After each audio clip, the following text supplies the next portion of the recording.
정보가 권위가 있어서나 뒷받침이 된다거나 아니면 근거가 명확하거나 이런 게 아니라는 거야. 내가 듣고 싶은 정보를 저 사람이 말을 해 주니까 그 정보에 힘이 실리는 거야. 이게 사이다가 됐건 아니면 집요한 사생활 침해가 됐건 거짓말이 됐건 상관없이. 안녕하세요. 온갖 것들에 대한 통찰을 파는 고양식당입니다. 하이.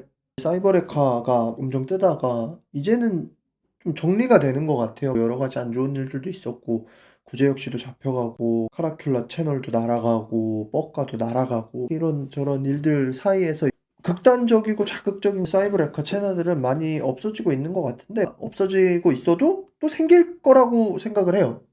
그리고 누군가에게는 저도 네가 뭐가 다르냐라고 했을 때 그래 뭐 어떻게 보면 다르지 않을 수도 있지. 근데 제가 구독자 진짜 몇백 명, 몇천 명일 때 심심치 않게 달리던 댓글 중에 하나가 이거였어요. 네가 뭔데 이런 얘기를 하냐? 뭐 학위가 있냐? 근데 되게 재밌는 게 지금 구독자 10,000명이 넘어가니까 이런 댓글은 거의 안 달려요.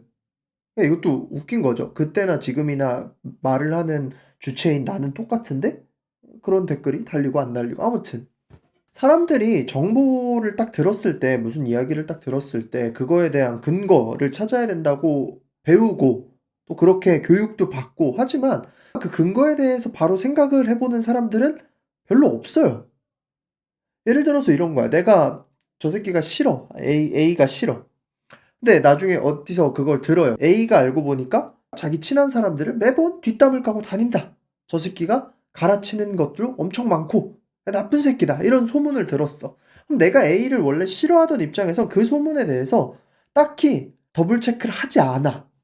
그냥 아 그럼 그렇지. 저 새끼 개새끼지. 맞지. 나쁜 새끼지. 이렇게 돼. 근데 내가 B라는 친구와 진짜 친하고 좋게 생각하는데 얘에 대한 나쁜 소문이 들리면 이거에 대해선 더블 체크를 하려고 해. 진짜일까 아닐까 막 의심을 하고.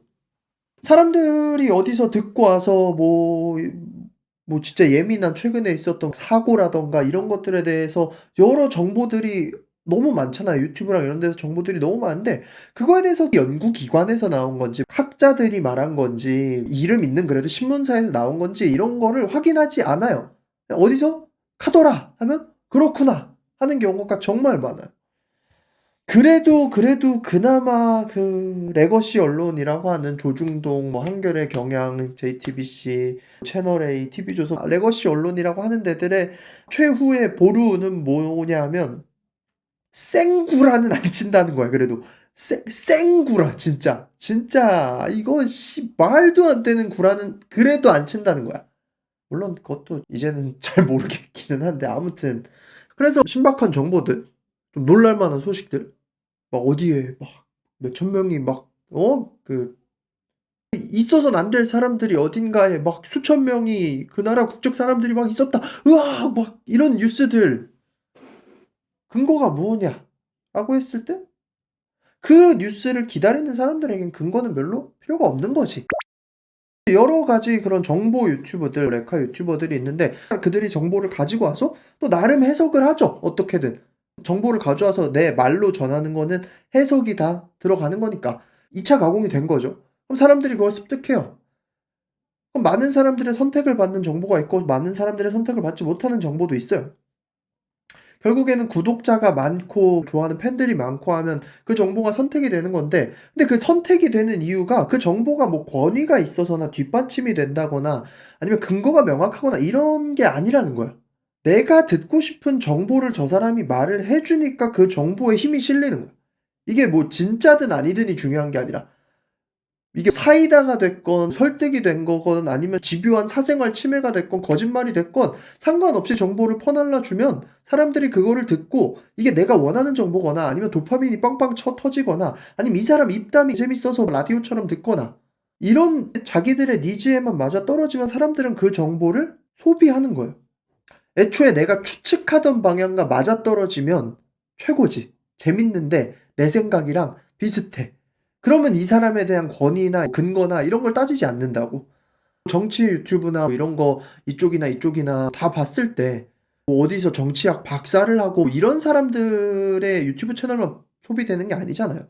그냥 젊은 애들, 그냥 말 잘하는 사람들, 이런 사람들 좀 재밌거나 아니면 시원하거나 아니면 막 격렬하게 얘기하거나 이런 사람들이면 다 팔린단 말이야.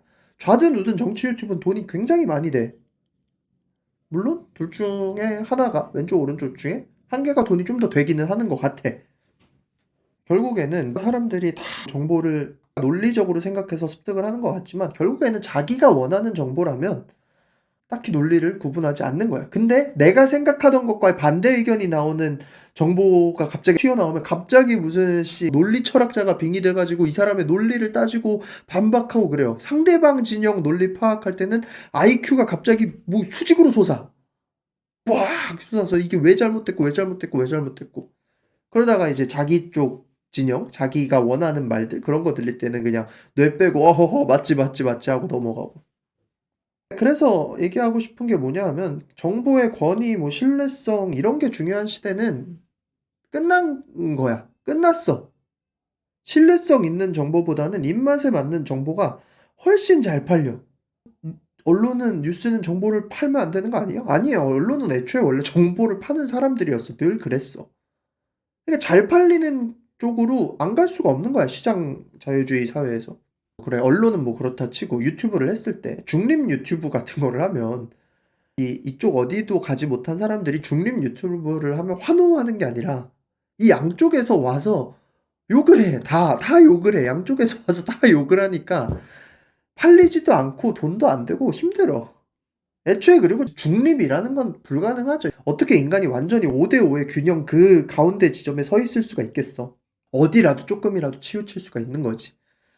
그러니까 중립을 표방하는 거는 이제는 어리석은 거다. 라는 생각이 드는 거예요. 중립은 불가능하다. 이 양쪽을 오가는 거는 가능해도 중립이라는 거는 불가능하다. 레거시 언론들은 이제 포기했어. 정보를 위한 정보보다는 입맛에 맞는 정보와 해석을 이제 내놓기 시작해, 모두들. 현상 자체는 죄가 없어. 결국에는 이 현상을 정보로 편집하는 과정 가운데, 가공되는 과정 가운데 누구의 입맛에 맞는 것이 될까가 중요한 거니까. 똑같은 판결문이나 법적인 문서나 이런 거를 보고도 양쪽의 입장이 갈려버리는 게 아주 재밌는 거예요. 흥미로운 거예요. 결국에는 온 세계가 이렇게 돼 버리니까 우리는 매트릭스에 들어가 버렸어. 어쩔 수 없어. 매트릭스 이제 잘 모르죠? 그러니까 매트릭스는 결국에는 그 인간이 가상세계에 빠져서 이 기계 왕국이 도래해서 가상세계에서 인간이 빠져가지고 눈 감고 꿈을 영원히 꾸는 거야. 늘 내가 행복한 즐거운 꿈을 꾸는 거야. 내가 원하는 것들이 되는 삶을 살아가는 거야. 근데 거기에서 이제 주인공 네오한테 모피어스가 와가지고 빨간 약을 먹으면 이곳에서 나올 수 있다. 근데 밖으로 나오면 되게 힘들 거다. 근데 적어도 진짜 삶을 살 수 있다라고 했을 때 네오는 빨간 약을 먹고 나와. 근데 우리는 빨간 약을 먹고 나오고 싶어도 나올 수가 없어. 왜냐면 아무도 우리에게 빨간 약을 주지 않으니까. 알고리즘이라는 시대 속에서 결국엔 나라는 사람의 기질과 성향이 있기 때문에 나도 모르게 글로 흘러갈 수밖에 없고. 그러니까 얘가 반대의 의견을 들을 수가 없는 거야.